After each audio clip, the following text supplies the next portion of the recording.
Good Monday morning, everybody. Jim Williams. I'm waiting for Amedeus. He'll be here directly. And yesterday, they played a football game out in Phoenix, and the Kansas City Chiefs came away the winners. Now, there was some controversy toward the end of the game with about a minute and 28 seconds left to go. The Eagles got called for a defensive holding on wide receiver Juju Schuster. There was a huge controversy as to whether it really was holding or wasn't holding, but what it did do is it gave the Chiefs a first down and gave them the opportunity to burn the clock and, in essence, set up a game-winning field goal with no time left. So that was the big controversy of the game yesterday.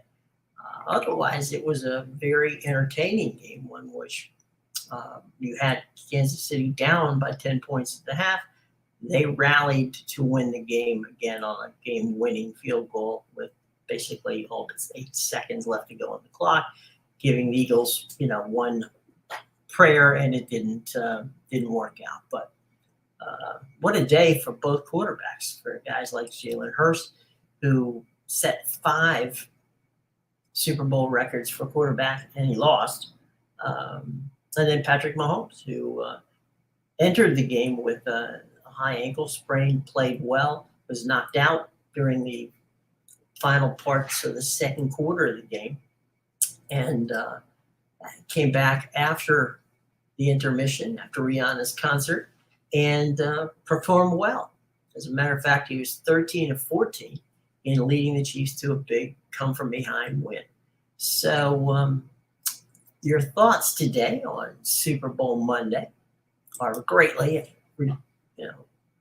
appreciated, as always. But yesterday, Andy Reid and Patrick Mahomes walked out with another Super Bowl ring, and the Eagles walked away, I'm quite certain, devastated by what they thought was a game they should have won and could have won.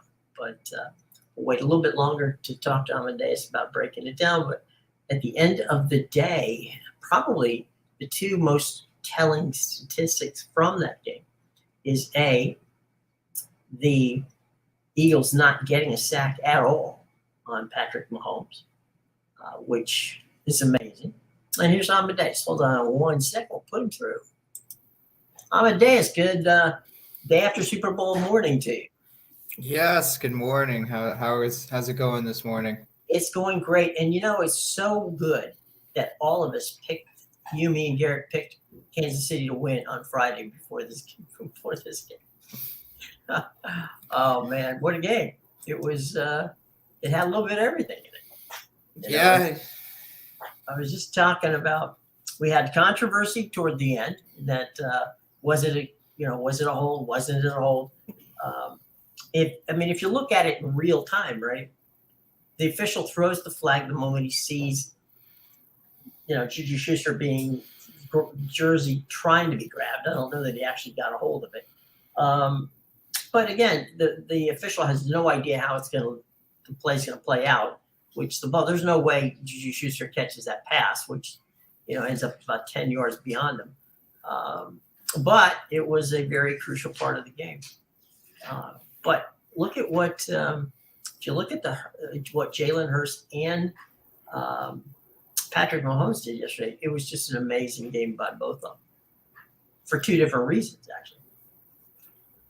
Yeah, it was a very, very high scoring game. Well, you called that part. Yeah, definitely both teams getting into the 30s there. But that last play, to me, it doesn't really matter if it's a foul or not, because at the end of the day, we got what a surprise. We got a flag on the biggest play of the game that pretty much handed the Chiefs the Super Bowl. And frankly, am I surprised? Absolutely not, because that's just classic NFL. Well, the other part to this is that the Eagles left points on the board, on the field, I'm sorry. They had a drive in the second quarter, which, came to the end of the second quarter, gave them the opportunity to kick, to score a touchdown or get a field goal. They got a field goal. So instead of getting that points there, they left points on the board. I'm sorry, I keep saying board. They left it on the ground out there. There were opportunities for Philadelphia to score more points than they did, and they didn't. There was, of course, that defensive touchdown that was scored, when Jalen Hurts fumbled to tie the game up. And then there was the special teams breakdown when Tony returned that punt almost for a touchdown and set Kansas City up. But, I mean, if you look at Mahomes in the first half, obviously he got hurt toward the end of the first half, came back, was 13 of 14, and basically they didn't every drive they had, they scored. So there's that. And, the Eagles defense that you and I talked about, and I think everybody talked about, didn't have a sack, didn't really cause Mahomes any trouble except for on that one play where he re-aggravated his ankle. Other than that, they did what we did allude to the fact that Andy Reid was going to try to get the ball out fast. And I think that, that pretty much told the story that they were able to negate the rush by just getting the ball out so damn fast that, you couldn't get to him fast enough. Yeah. Then he also had that run. I'm talking about Mahomes now. Had that run for 26 yards, which was pretty ballsy in the second half. And Jalen Hurts set 5 Super Bowl records in a losing cause. I mean, he had some amazing plays he made on himself. Yeah, there was definitely a lot done by both teams in this game. It's one of those things where personally I don't really care whether it was I know I gave out the Eagles, but right. I don't think either team really deserved to be in there anyway. So to me, this was a lost Super Bowl, and the fact that you had that call at the end of the game with the Chiefs, it's a one massive spoiled event. And then on top of it all, you have some lunatic packed the Chiefs purple G2. So I don't know who did the packing for them, but I would fire that guy, the purple G2. One of my favorite things, and this was something that goes back. Oh, and the camera guy at Fox missed the Gatorade pour, so he needs to be fired as well. Yep. Well, Richie Zines, who directed it, probably we'll get a hold of Richie and go, hey, what the hell? People were not happy with that. How do you miss it? They show Andy Reid and he's just already soaked, and everybody's like, what the hell is going on here? How did he get soaked? It was, how would you like to be one of the 7 general managers who at the combine, when Jalen Hurts was at the combine, asked him if he would consider not playing quarterback, but would consider playing a different position? Yeah, that's just, how genius are those guys?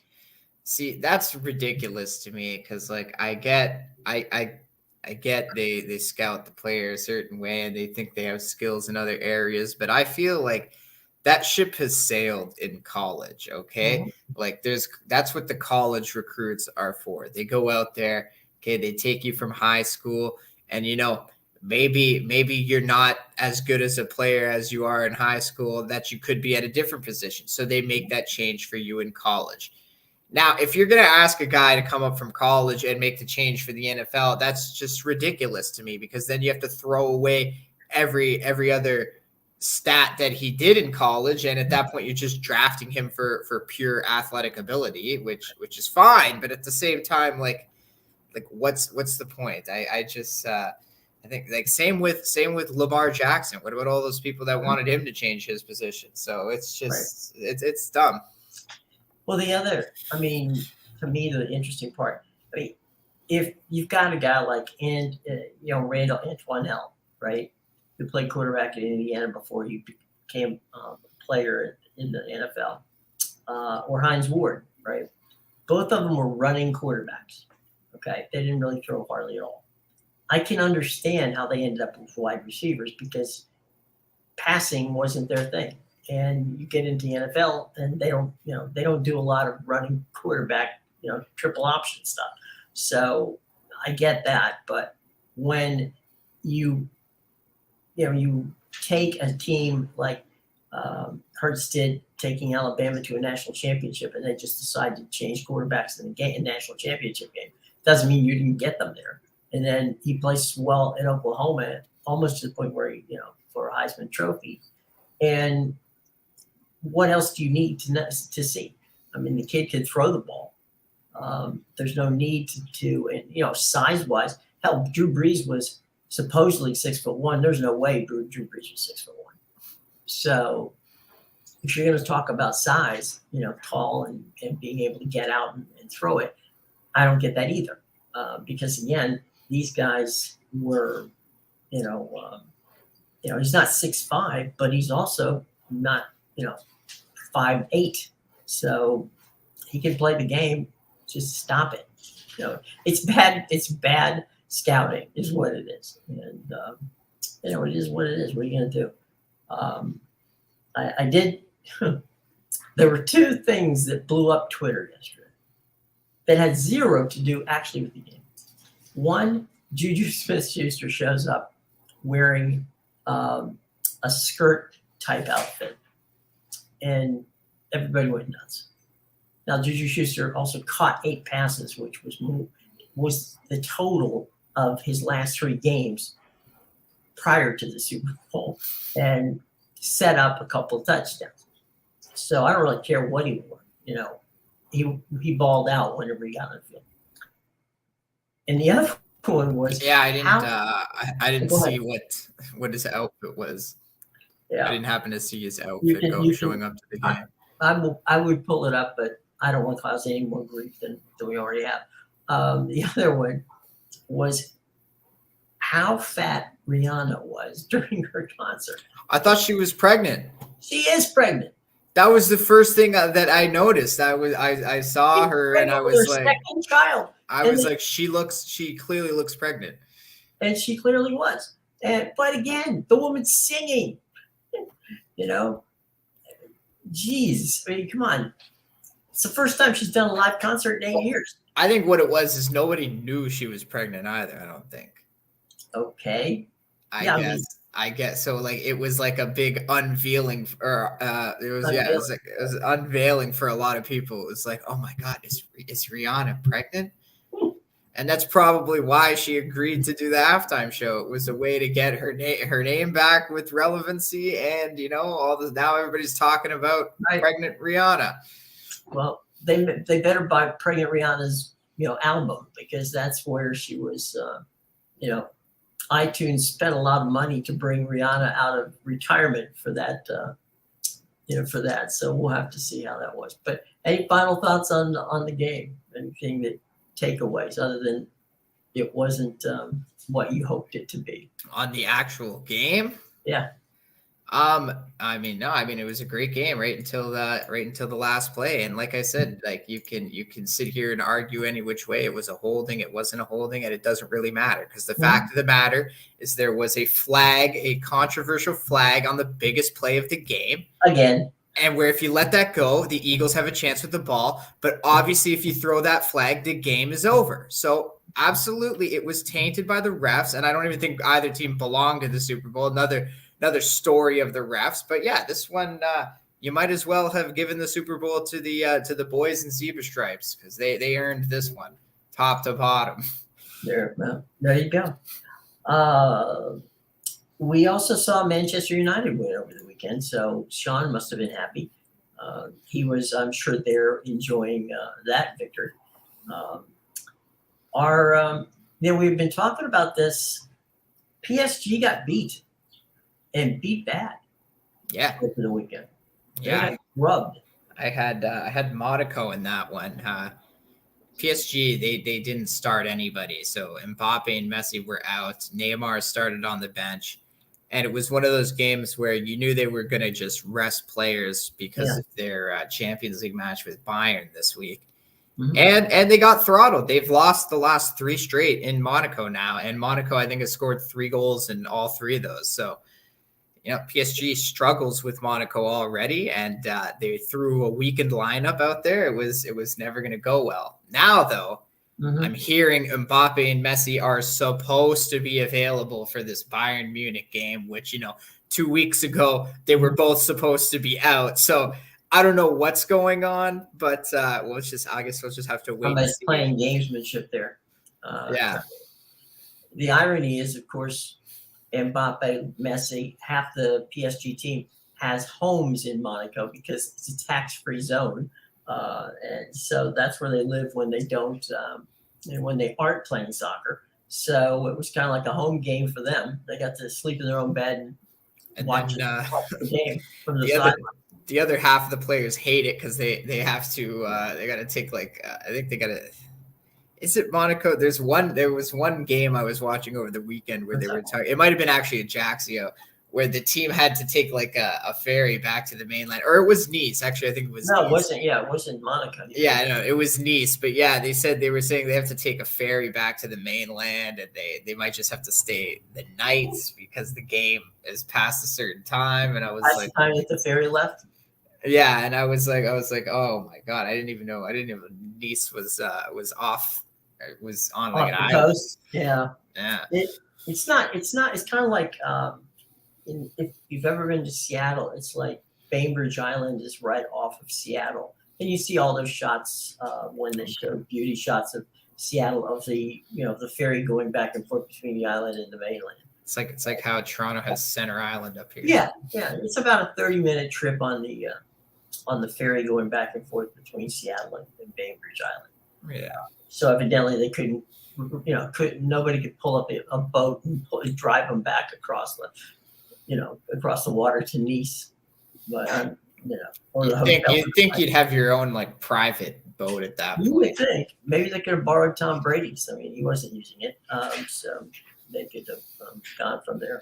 I'll tell you what, if they needed a boat and they were in Monaco, that would not have been a problem. They got plenty of yachts in Monaco. Oh yeah. So they wouldn't have to worry about that. What are some of the takeaways over the weekend on soccer from your standpoint? Because you watched quite a bit of it. Yeah, I mean, Barcelona is rolling right now in La Liga. There's still something's wrong with Real Madrid. Still, I think, but for the Premier League, I mean, Arsenal starting to slip. Mm-hmm. Definitely, Arsenal's starting to slip up. They've dropped a few points, lost to Everton, so they're starting to slip. But Man City, they've bounced back yesterday with their win over Aston Villa, but right before that, they were not playing very well. They were not taking advantage of the Arsenal slip up. So now with that win against Aston Villa, they really needed that. They looked really good in that game.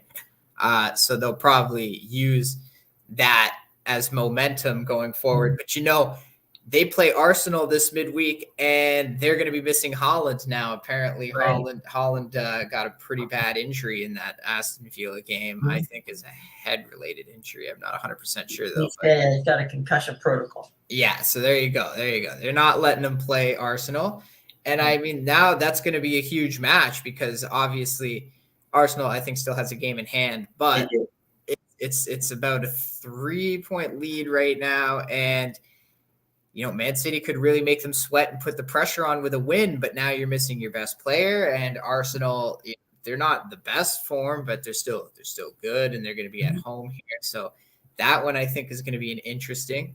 I think Chelsea is starting to play better. I know they lost over the weekend, but Joao Felix scored, and I think they have a lot more attack. We'll have to see how the rest of the season goes for them.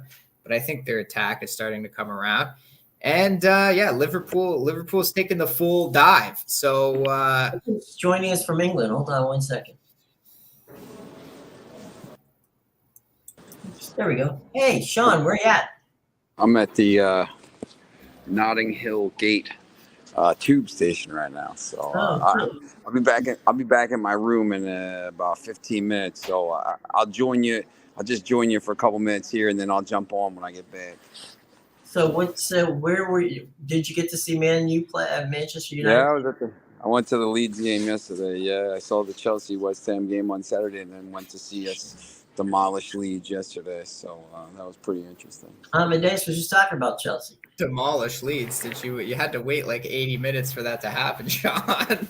Yeah, well, then we had the ball in the net 5 times. Yeah, I couldn't believe what happened there. I stopped watching because I was like, oh, I'm gonna cash my Man United, and all of a sudden, like I'm hearing the commentator freaking out. I look up and like Rashford's got a third ball in the net. I was like, what the hell is happening here? Now your train coming? Yeah, there's the tube. We actually the goal that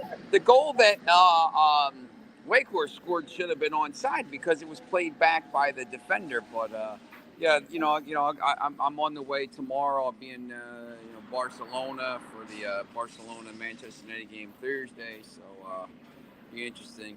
This game today is interesting. I think Everton has a chance here today to maybe get a result against Liverpool, who's been really bad. So you're going to Everton, Liverpool? You went to the Everton game, Sean?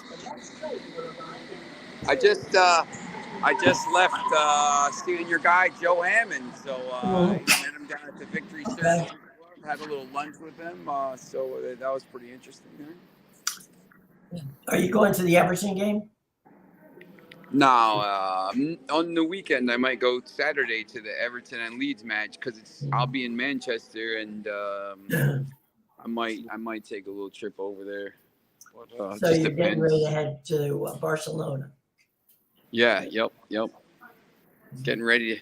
I'm gonna jump on the train here in a couple minutes. But I just wanted to come in and say hello. But I'll rejoin you guys in about 10 minutes when I get back to my hotel. If you're talking about some of the Champions League for tomorrow, so I'll be back on in a couple minutes.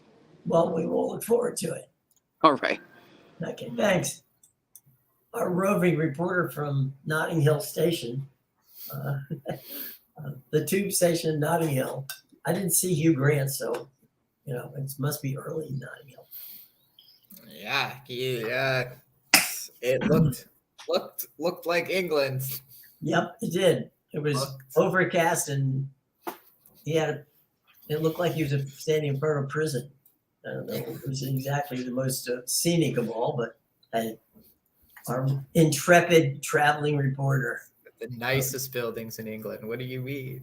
Yeah. So let's just pretend every building's not 100 years old. Yeah, that was Prince Harry's new digs in London. So anyway, you were discussing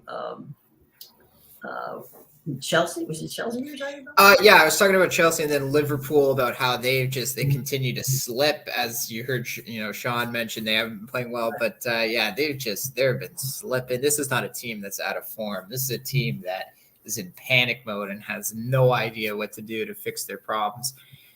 And I think another storyline is Newcastle with another draw. They're up to, I think, 10 or 11 draws on the season, which is more than they have wins because they only have a lot of draws this weekend. Yeah. But Newcastle specifically, they have 10 wins, and they're not going to be able to compete with Manchester United. Obviously, they've already slipped down to 4th place now, but they're not going to be able to compete with those other top 4 teams if they continue to drop points like this. It's just every time it's a draw now, and they're struggling to score goals. It's been an issue, and it's really starting to creep up. Their attack issues, Arsenal's attacking issues, these things that looked like they were fine coming back from the break a few weeks ago are now starting to creep up now that the transfer window's over and we can't make any changes about it. Mm-hmm. Now the issues are starting to creep up. Teams are having trouble scoring goals, or defenses are collapsing. So it's definitely going to be an interesting down the final stretch for this season for sure. Well, that's why they pay the big bucks, right? They want these guys to play. They want the coaches to coach. And they're praying that the same, field judge that played in the Super Bowl, it was in the Super Bowl yesterday, is not being an official in the Champions League. So we'll see how that works out. Holding it offside. But hey, just not to belabor the subject, but on the Super Bowl, what do you think of Philadelphia's rugby scrum that they use such short yardage? You see that thing where basically everybody is within, in a little pack right in front of the. Oh yeah, just you mean the Eagles QB sneak Right, nowadays. Yeah, I don't see why every team doesn't do that. Like just half the time when it's like a third and inches, there's a good chance, like not every time they run a QB sneak, but there's a good majority of teams that will run the QB sneak in that situation. And you can kind of tell too, because obviously the team doesn't trust their quarterback. Right. Some of them don't, put them in that position. But there's a lot of other teams where 90% of the time they're going to QB sneak it. So like if you know it's coming, the defensive line knows it's coming. Just line them up because everybody in the stadium knows they're coming. It's just a battle of muscle at that point. Well, they had that one play at the very end of the game where Philadelphia tried to let him score. Yeah, I saw that. And he was smart enough to stop at the 1 yard line. He almost made it in too. If I was the defender, If I was the defender, I actually would have. I would have pulled him in because I know it's illegal to pull the player if you're the offense, but there's no really rule against because it's not like you're aiding your own teammate. Well, yeah. And the other thing is, you could have, if you were behind him, you could have dove and hit him and knocked him into the end zone. Yeah, if you really wanted to be safe. You could, because it seemed like they had just let up on him. You could have just straight up picked him up and carried him into the end zone and then placed him down nicely so you don't get the penalty. But don't spike him. Just take him into the end zone. I don't see why more guys don't do that. Like I would totally pick a guy up and then just don't want to get the penalty, so just lay him down nicely. But it's in the late 1970s. There was a game between University of Miami, and University of Florida. And the quarterback for the University of Florida was a guy by the name of John Reeves. And John Reeves had a chance to break Jim Plunkett's NCAA passing record. The problem was they didn't have the ball, and there was only a minute and a half left to go in the game. And Miami had the ball down at their own down at the Gator 10-yard line. And so the coach at that time, Fran Kersey, was coaching Miami, and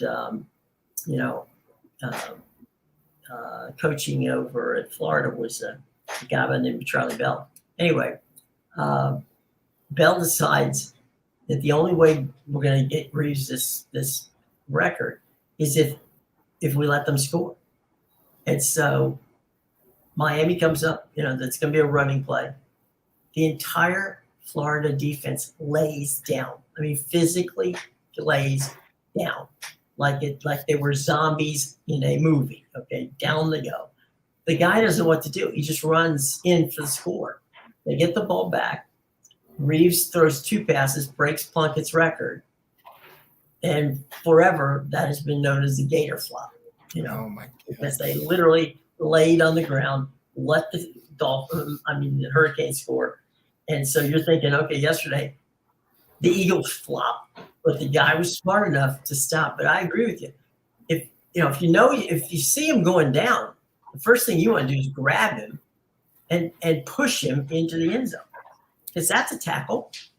Exactly, right? Like you see he's about to go down, and all you got to do is just grab and try to pull him up. Just keep him up, keep him off the knees, and then you can push him because they'll already have some forward momentum. Right. He was literally a yard away. It's just like a little push and hope he crosses over. Right. And then you get a minute left. All the ball has to do is break the plane. The guy doesn't even have to break the plane. Yeah, yeah. So, and you know what? Any day of the week, I will take the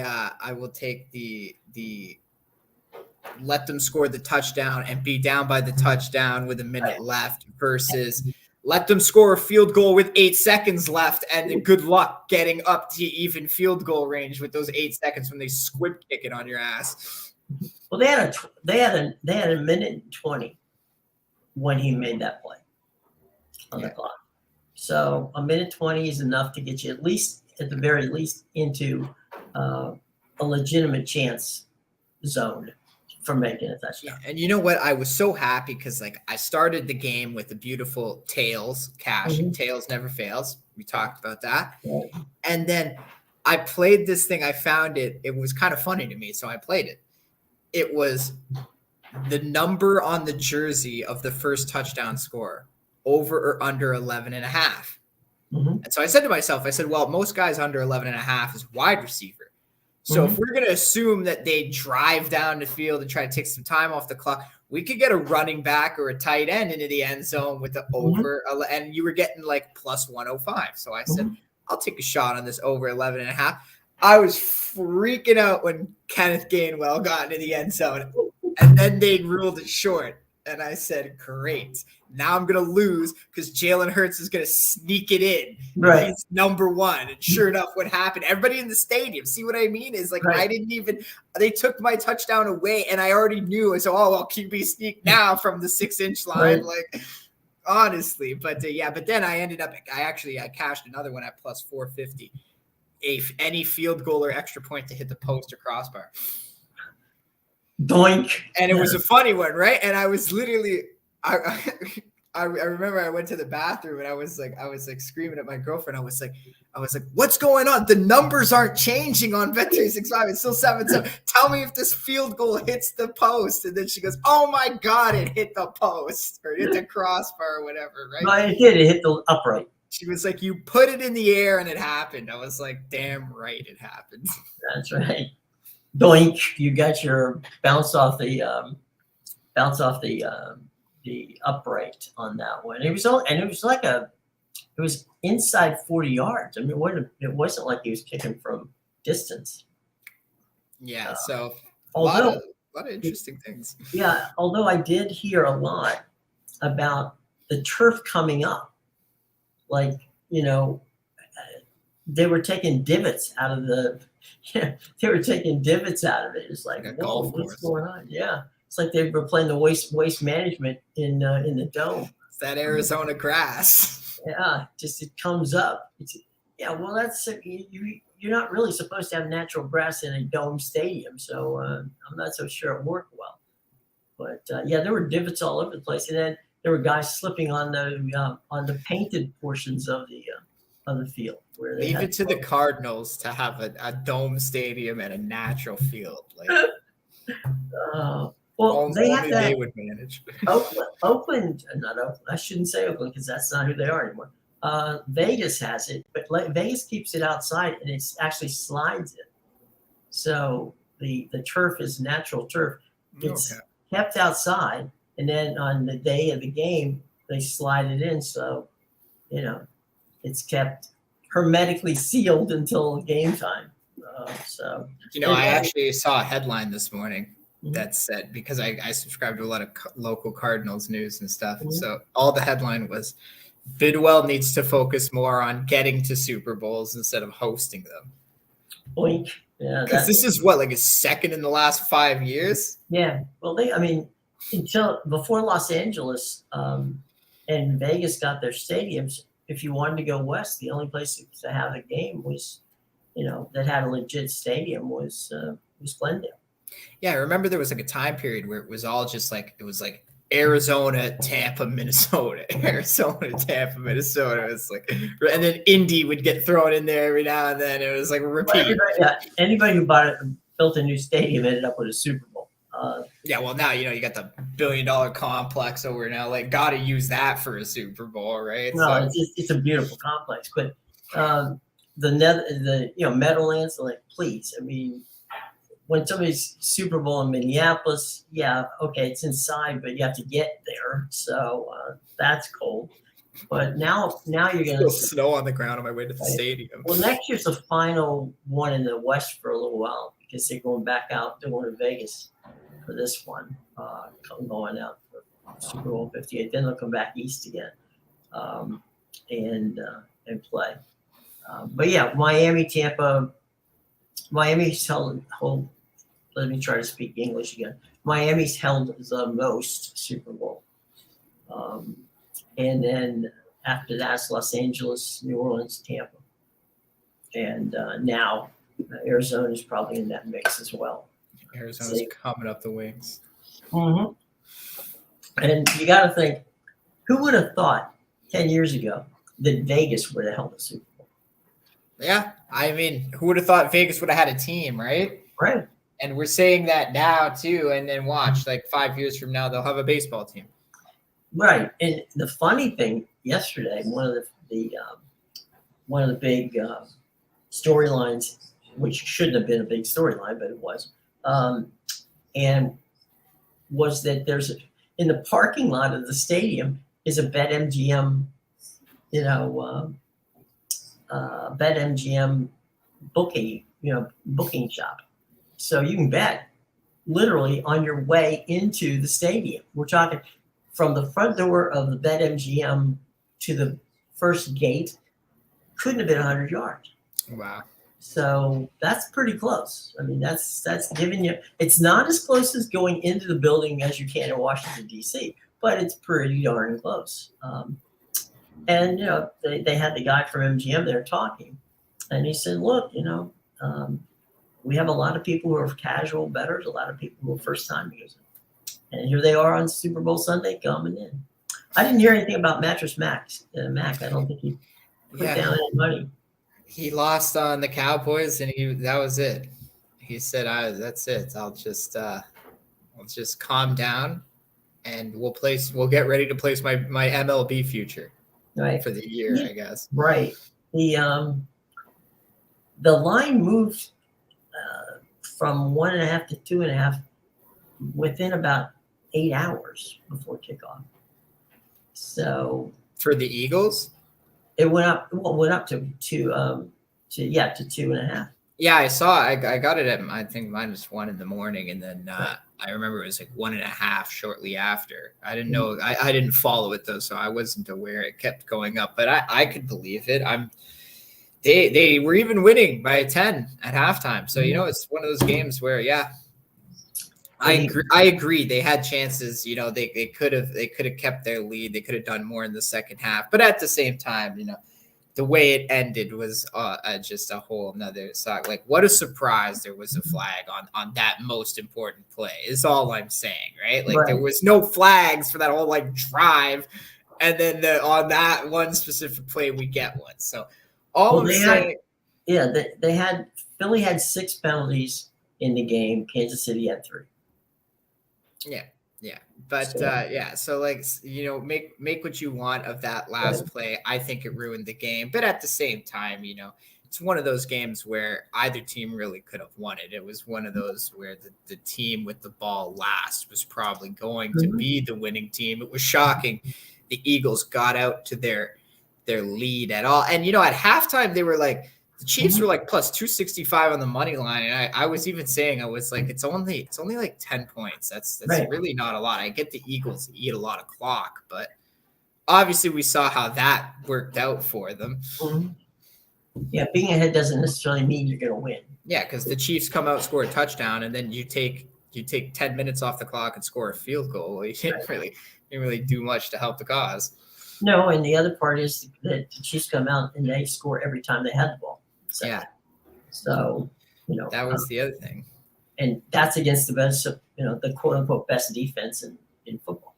So not so fast to rush those guys to Canton on that deal. But anyway, are you looking at your futures for the NFL for next season? Oh, not the NFL. Yeah, I saw already they got with the Bills and the Chiefs as the favorites, plus 600, plus 700 or something like that. All right, so wait a minute. The Bills and the Chiefs are the favorites, right?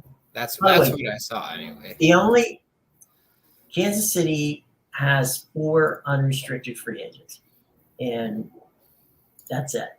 That's an amazingly small amount of unrestricted free agents.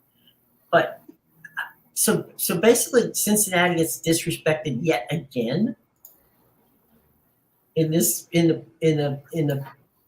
that the bets going on for that.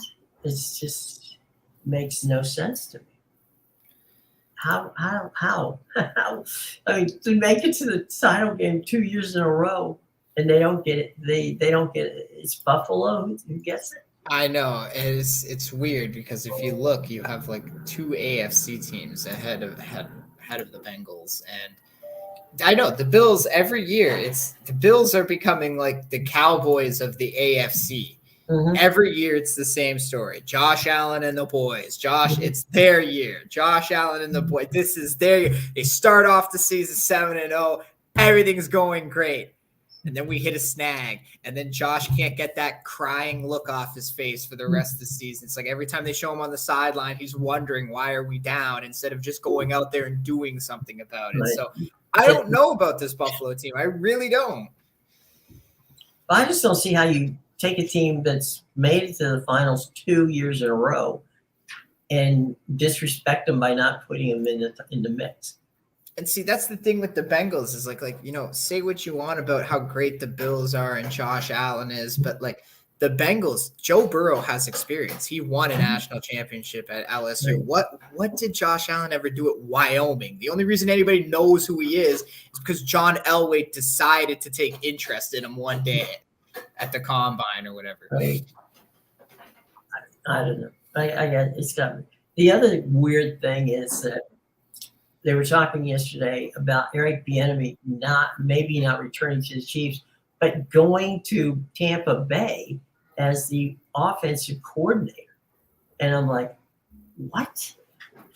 He's going to leave the Kansas City Chiefs in his OC job to take the OC job at Tampa. What the hell? Was it Tampa? About? I read There were two teams. One was Tampa and one was Houston, right? With yeah. D'Amico Ryans, yeah. Right. Yeah. Well, he knows D'Amico. I get that, but why?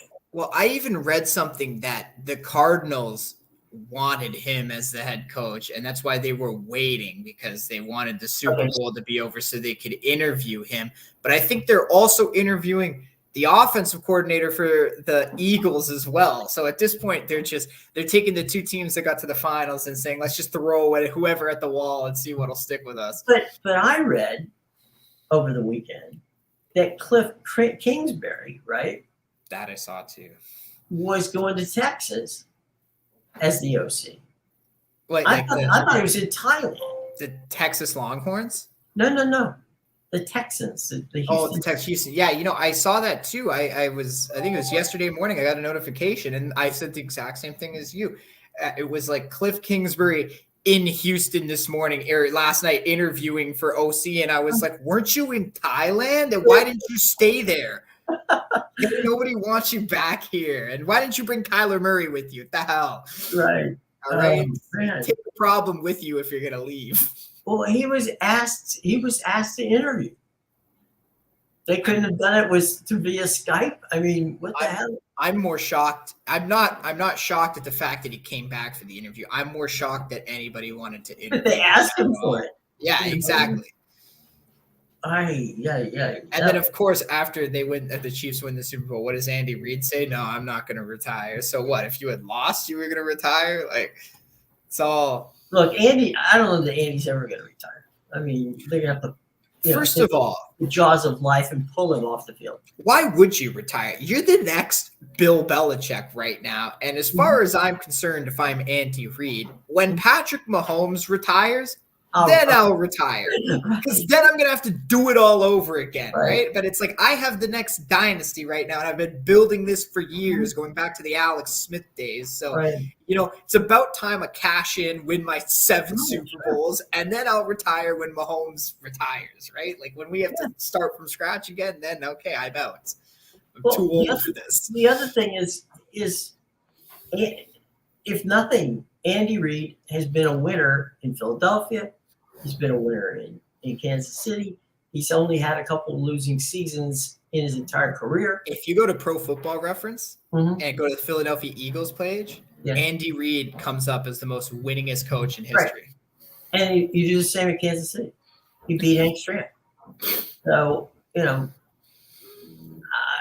I think the boy knows how to coach. Yeah, and he was – I'll be honest with you. I've been calling this Chiefs dynasty since I was like 10, but that's back when Alex Smith and they had like Jamal Charles and players like that. Like they were still a great team, but to me, it was always Andy Reid. I was like every year I would see the Chiefs in there as like a wild card or something, right? I know they weren't great back then, but I just kept saying, I said, when the Patriots fall, this Chiefs team. And my buddy's dad used to tell me all the time, he's like, Andy Reid's a good regular season coach, but he always chokes in the playoffs. Okay, well, one of these days he's gonna fix that issue. And then sure enough, they drafted Patrick Mahomes. They phased Alex Smith out, saw how much better the team got. They went and won the Super Bowl. All of a sudden, the narrative changed from Andy Reid's a regular season coach to now Andy Reid's one of the greatest coaches of all time. And sure enough, now he's got his second one. So if I'm him, I just continue down the line until Mahomes, and now if Mahomes wants to play till he's 50, I mean, good luck, Reid. You're going to be in it for the next 20 years. But I don't think Mahomes is that kind of guy. He's only 28. Yeah, but the thing is, like, I don't think he's that kind of guy. Like, no offense to Tom Brady, but I think you got to be crazy to play up until you're like 45, especially at that position where you're literally the guy that everybody wants to murder. That's the whole defense's job, is to murder you. Right. So it only takes so many hits. Yeah. But it's official. He filed. Did you see? He filed the paperwork, Tom. Yeah. So it's good. He put the rumors. He's trying to get Giselle back. That's what it is, right? Like, here, I'll file the paperwork, Giselle. Okay, I'm serious. I'm being serious. Right. And then right after my guy JJ Watt was like, oh, I didn't know I had to do some paperwork, but I'm definitely not doing that. But I'm definitely retired. Right. I know the I forget who it was sent out a text, or not text, on Twitter. One of the guys, I think it might have been Schefter, Adam Schefter from ESPN, said a thing. I'll say, Tom, you do realize that you can email it, scan it, and email it now. You don't have to fax it to the league office. Oh, really? I thought he literally hand delivered it with in an envelope and dropped it off at the mail slot. I could literally see Tom sitting there with the quilted feather pen and right. It's been a while. Yeah. Dear Roger Goodell, it's been a great 20 years. Just great. It's been a good run. It's got little different excerpts. Yeah. Excerpts in there to Bill, to Rob. Right. Signed by John Hancock and Tom Brady. Oh my God. By Philadelphia on the way. It's but actually sent it from South Beach, so it is what it is. But but the thing with Andy, I mean, talking about the choking, right?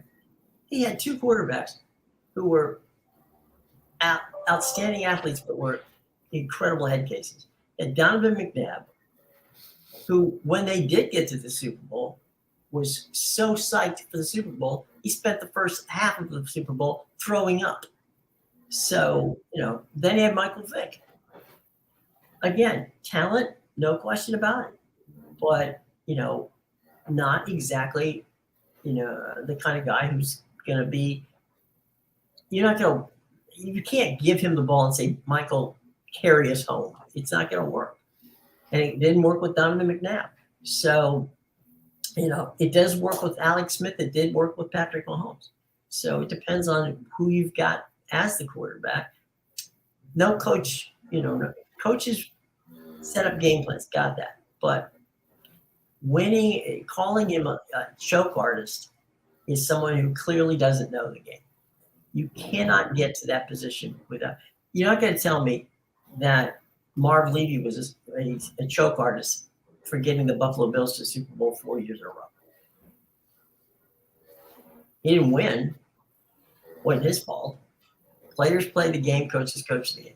Exactly. And, you're not going to, it's not going to. I was just looking down here, making sure that Sean hadn't, maybe he lost the Wi-Fi password over at the hotel, or the tube got stuck on the way. Yeah, I was going to say, maybe it's just long trip. He looked at the time and was like, 10 minutes. It's not.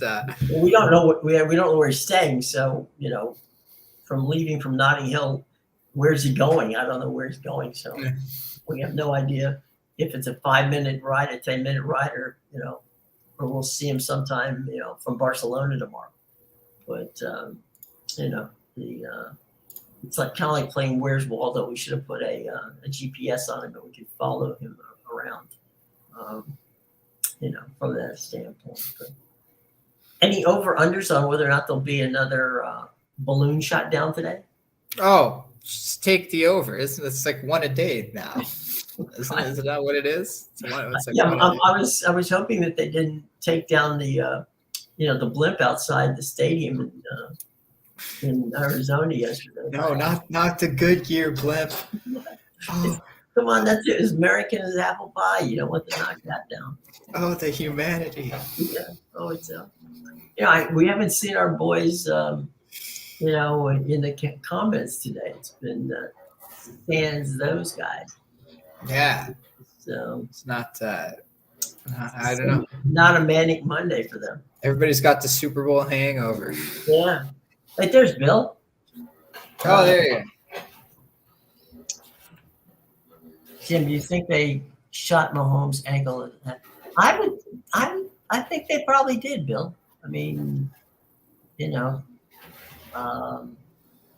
don't know whether or not they would have wrapped it, but maybe they did give him a cortisone shot. He was walking a little weird coming out of the tunnel. I'll say that.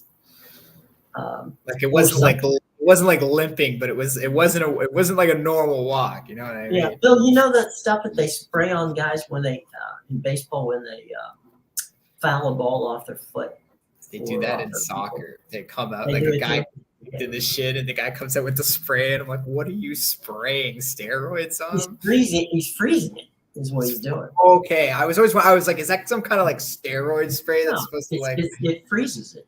Okay. Basically you don't feel it because it's been frozen. It's numb. It's numb Yeah, now. numb, right? And numb without having to bring out the cortisone shot and shoot you in the. Hey, you'll be fine to the end of the game, and then when it thaws out afterwards, good luck. Oh, you're one hurting puppy. Gonna feel it then. Yeah. So Bill, I think that's a good question. I think they probably did something. Yeah, I wouldn't put it past them because they've done it before. I've seen guys get the knees and the and shoulders and all that kind of shot. But because the cortisone will give you cortisone. The one thing that concerns me when you get a cortisone shot because I've had rotator cuff issues, and the cortisone shot.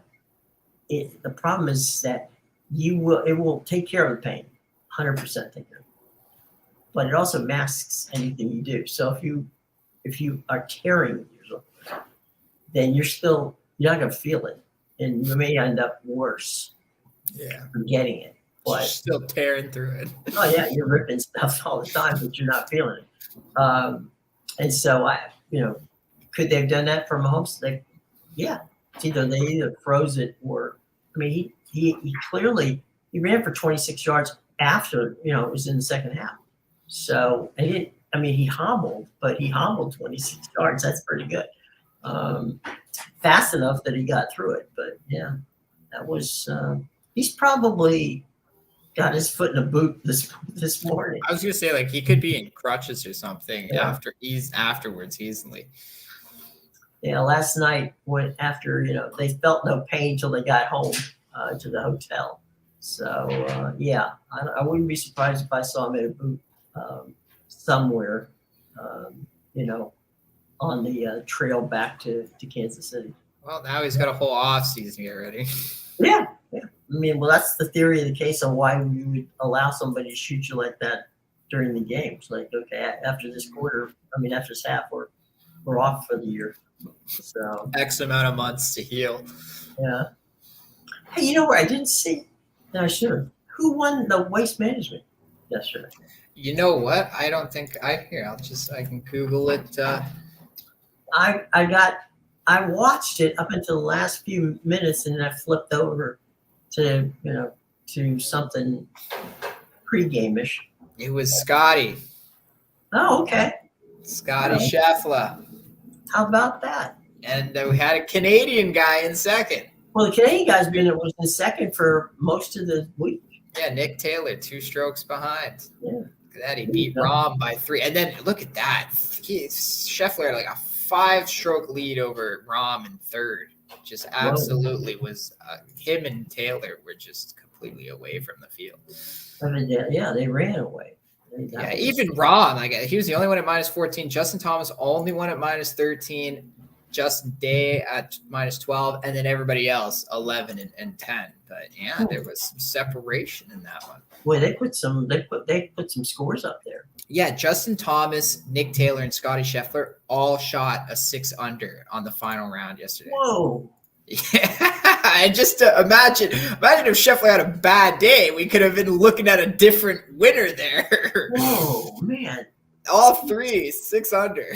What was that? A putt course this last day? I mean, jeez. Yeah, and then you look at everybody else, not even close. It was like 3 under was the next closest. Holy crap! That was. Oh, except B. Hostler, who finished 8 under for the tournament, finished 8 under yesterday. I'm not familiar with Hostler. Let me see. Bo Hostler. Oh, yeah. I'm still not familiar with him. Yeah, he shot 8 under yesterday, but he finished 8 under for the tournament. So he was even coming into the day. He was floating even all weekend, and then he just exploded in round 4. There has to be something. Play of the day, Miami Hurricanes plus even 4 or 5. Fitzpatrick went. No, Bill, you like the game. Under. Look at that. So many of these teams or so many of these guys actually had another 6 under. Wait, who? Course yesterday. P. Rogers. Is that Aaron Rodgers' brother? That could be. Patrick Rogers. Patrick Rogers. Yeah. Well, what was it? Who was it? Rogers. It was Rogers last week that won the Pro-Am. Aaron Rodgers? Aaron Rodgers won the Pro-Am of the AT&T up at Pebble. You know what? He should stick to golf. My brother was pissed off because Rodgers is a legit 2 handicap. Okay? So they give him a 10. They give him a 10 handicap. He gets 10 strokes on the rest of the field. How was that fair? Who calculated his handicap? His handicap's a 2. Who calculated his handicap? That's ridiculous. Well, they came in. He writes down he's got a 10 handicap. Oh, what an ass. And they're like, it's like, come on. This guy is legit too. He could maybe, be a tour player. Maybe. Wow. That's what I mean, right? Like, never mind your letter of retirement. Just send a transfer letter to the office. I'm going to the PGA. I'm flipping. Send Tim Fitch in a letter. Hell, the LIV would probably pay him $100 million just to play golf on that tour. Yeah, I'm not an NFL MLB guy. I'm actually an NFL PGA guy. No, I think Tony Romo probably could have done the same thing. Romo's a good golfer. Yeah, I bet a lot of those guys are looking, well, I could have played PGA in the off season too. Yeah, but you probably could because it's more of like an individual. Yeah, I mean, what happens in that case, you would probably get a sponsor's exemption because of your name, and so you wouldn't have to qualify. I mean, if it were you and me making the tour, right? We'd have to qualify for every event that we play. But one day, Jim. Yeah, they've got they'll recognize us. They'll give us our just too. All right, maybe Liv will come knocking. Right, you never know. Us $100 million. But my brother calls me pissed off the other day. He goes, "Hey," he goes, "Did you watch the Pro-Am last week?" I said, "Yeah, I watched them." Did you see Aaron Rodgers won the amateur part? I said, "No, I didn't see that." He said, "Damn, Rodgers cheated." I go, "What did he do?" He said he put a 10 down as his handicap, and they believed him. Oh my God!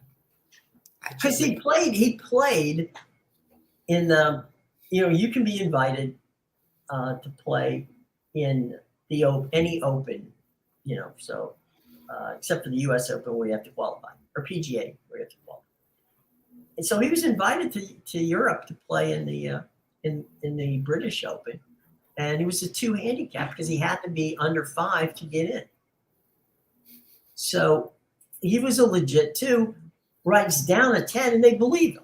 So didn't you guys check with the Euro Tour? Like, what are you doing? Well, I mean, call it. I mean, you wouldn't check. You wouldn't call his home course and say, okay, what is he from that standpoint? You don't check it out. I mean, it's like Justin Fields walking up and saying, I'm an 11 handicap. I'll take. Oh, okay, sure, no problem. I'll give you 11 strokes. What 10 strokes on those 3 courses, man? That's you're giving it. You might as well hand the guy the trophy. Seriously. And then there were some players that were like shanking the balls, right? Almost hit a few people. Wow, that was good. Well, some of those guys showed up over at the Super Bowl. Yeah. Did you see the Peyton Manning tweet to Tom Brady? He recycled his tweet from last year. Right. Yeah. I think Tom Brady just wanted to be part of the 2 times retired club with Gronk. I think that's what it was all about. Yeah, they wanted their own opportunity. They wanted to be in the 2 times retired club together. So there's not that much left, so they figured, why not? Did you see that FanDuel Gronk kick? I did not. Oh, so stupid. They played it like during a commercial in the 3rd quarter, like halfway through. And it was the dumbest thing. It was on like a field outside in the middle of the desert. I couldn't even tell you where they shot this thing. They didn't do it. They didn't do it in the stadium. They did it outside somewhere. Yeah, because the NFL definitely told them, no, get the hell out of here with your field goal, Gronk kicking a field goal. So I kid you not, it was like dark outside. You could see like the shrubs and whatever coming out of the sand around. It was basically like a slab of concrete with a goal post, right? And then they rolled the turf over it. And they just had like Vinatieri and a bunch of like cheerleaders on the side and all his like support staff. Did he make it? Watch. No, he missed it. That was the other thing. He kicks it and it's going straight, and then it takes like a 90-degree turn left right before the post, and it just like curled right in front of the left post. And then FanDuel's like, oh man, he missed, but don't worry, you guys still win. You're going to get the free bet and check your account tomorrow. And then 2 hours later, I get a notification from FanDuel. It was like, oh, man. Oh, shucks. Gronk missed, but don't worry. We're still going to give you $10 in bonus. And I was like, what? You couldn't even do 20? So what? Did you have him miss on purpose? Like, right. What? It was they had it all. So it's like in golf, he fades it. Yeah. Oh man! Honestly, at promotion-wise, F-, FanDuel, F-. The hell is that? You guys set up. I thought he was going to kick it at halftime at the stadium. Pitching. That's what they were pitching. Yeah, that's what they were pitching live at halftime at the Super Bowl. That was in the commercial. I couldn't even tell you if it was live. It could have been recorded because it was during the commercial, and it had like in the top right, it had like a little thing that said FD live and the red dot. So like it might not have even been live. It definitely wasn't at the Super Bowl. It was on some random field outside in the desert. Yeah. And he missed on top of it from like 20 yards away too. It wasn't even like they had him kick half the field. It was like a 30-yard field goal. Well, there's a guy, Josh Altman, who's on it's a reality show called Selling in Los Angeles, and Josh played played the football and soccer at Syracuse, and so Dan Patrick, he was on Patrick's show, and Patrick said, "Can you still kick?" He hadn't played. I mean, it's 10 years since he's been in college or more, and he said, "Sure, I think I could probably do it." So they take him out to Beverly Hills High School, and they put one of those, those tee holders. There's not a person; it's just a tee holder that you see them practice with. And Altman goes, "How far out do you want to go?" And he said, "I don't know. Maybe I can do it from 35. If you want to put it out at 40, I'll give it a shot. But 35, maybe." He's in his street clothes, okay, except for tennis shoes. He goes up and he whacks it on the first time. He whacks it straight through. Oh my gosh! 35 yards. And he said, tomorrow I won't be able to walk, but today, I nailed it. And, you're sitting there going, wow, that's pretty good. So you're thinking, Gronk, okay, he's big. He's got, there's no reason his leg-wise guy, he's going to have strong legs. You have to have strong legs to play tight end. So you're thinking, well, why not? If it's no ridiculously long distance, why wouldn't you be able to kick? But evidently you couldn't. So there you go. But I thought it was going to be during halftime. So no, I thought I missed it. Yeah, I thought so too. I will say it is really hard. Like as somebody who played rugby, yeah, sure. I could drop kick a rugby ball through the uprights, but I couldn't kick a football with somebody like holding it up, setting it up as a field goal. I couldn't, for the life of me, even get air off of it. So I don't know what it is. Maybe I just didn't try hard enough, but I didn't try kicking footballs. I can kick a rugby ball, but I can't kick a football for some reason. Well, I mean, the interesting thing about that is there's still in the rules. If you want to drop kick a field goal, you can drop kick a field goal. Now, I think a lot of people won't do it because that would be relatively simple to block because you literally are dropping the ball on the ground and hoping that it bounces the way you want it to bounce. And a rugby ball and a football are not exactly the same, ball. Yeah, it's a little flatter on the end, so right. It can bounce more It's like straight up. Yeah, there's a little more roundness in a rugby ball than there is for a football. Yeah, if you drop it the right way, it'll bounce directly like straight as if it's on a tee, right. and then you can just murder it through. Well, we've seen punters drop the ball, miss it, and still kick it 20, 30 yards. So, But that's what I mean. Now you start to see the Aussies come over. A few of them, they like to do the drop kick because they're used to it, right? So, right. I mean, hey, if you practice it with the football and you can do it with the football, then go ahead and do it. Well, they got those guys who are punters. The Aussies are coming over and punting and kicking the ball, 60 yards, but no, putting it literally on a point right where there's no way you can get to it. So that's pretty impressive. All right. Well, we were waiting for Sean, and clearly he didn't get to the internet fast enough. Will be tomorrow's show if we keep this up. So we will catch him from Barcelona tomorrow, I guess. And he'll fill us in on what's going on in the Champions League. Any final thoughts, Amedeus, before we get out of here? Yeah, just, the Eagles just need 2 more finals to be the first ever team to make it to all 5 finals and lose in the same year. Or Philadelphia, sorry, as a city. That would be, the Union lost, the Phillies lost, now the Eagles. The 76ers have a chance to get to the NBA championship. They're a playoff team. It's just the Flyers that might break the Flyers aren't going anywhere, yeah. Flyers are going nowhere. You're only saving grace, Philadelphia. The Flyers won't lose in the finals this year. Right, because you have to get in the playoffs before you can play in the finals. But the Sixers are a good enough team. They in the East, they might. Could you imagine if they go to the finals and lose? That would be weird. I don't think Philadelphia will have a city left over. No, they would be upset. But yeah, the Phillies didn't quite make it. Eagles didn't quite make it now, and the soccer team didn't quite make it. But yeah, that's the 76ers are a good basketball team, but they're nowhere near. They're probably the 4th best team in the West. So maybe the 5th. Yeah, it's a lot of good teams. Because you have to figure Phoenix is probably the best. About Golden State and Phoenix are right on each other. The Lakers got better. Not good, but better. The Nuggets and the Grizzlies. Yeah. Probably 2 of the best teams right now. Like, the more that you bring up, the further down Philadelphia gets. And then that's not even counting the East with the Celtics. Well, yeah, there's them. But yeah, actually they may struggle to get to the top 10. But they will be in the playoffs. Oh, man. So anyway. All right.